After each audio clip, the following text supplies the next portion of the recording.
Hello everyone, welcome to my mini vlog. अनि आज चाहिँ फेरि पनि म मेरो सानो भ्लग लिएर तपाईँहरूको माझमा आएको छु। मैले चाहिँ भ्लग बनाउने भनेर चाहिँ सोचिरहेको थिएँ अस्तिदेखि नै, तर टाइमहरू चाहिँ मिलिरहेको थिएन।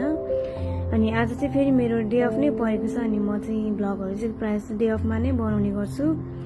अनि आजको मेरो भ्लगमा चाहिँ खासै त्यस्तो केही पनि छैन, तर मेरो बहिनी चाहिँ सुजिता चाहिँ सालमियाबाट आउँदैछ।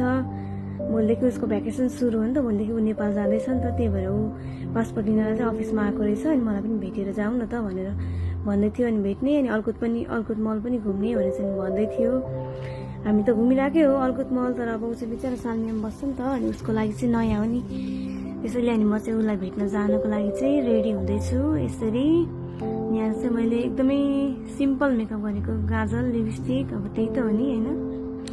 अनि म चाहिँ यसरी रेडी हुँदै, अनि ऊ चाहिँ उस फाइल बजारमा सपिङ गर्दै रहेछ। अनि यसरी ब्यागहरू सपिङ गर्नको लागि हेर्दै रहेछ। अनि म पनि त्यही पुगेको थिएँ।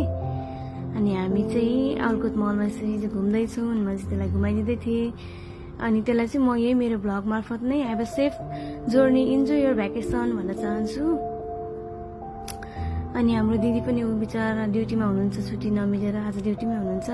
हामी चाहिँ यसरी घुम्दै बसिरहेछौँ अर्कुट मलमा। अनि हामीले फोटोहरू पनि खिच्यौँ। अनि त्यो फोटोहरू चाहिँ यस प्रकार रहेको छ।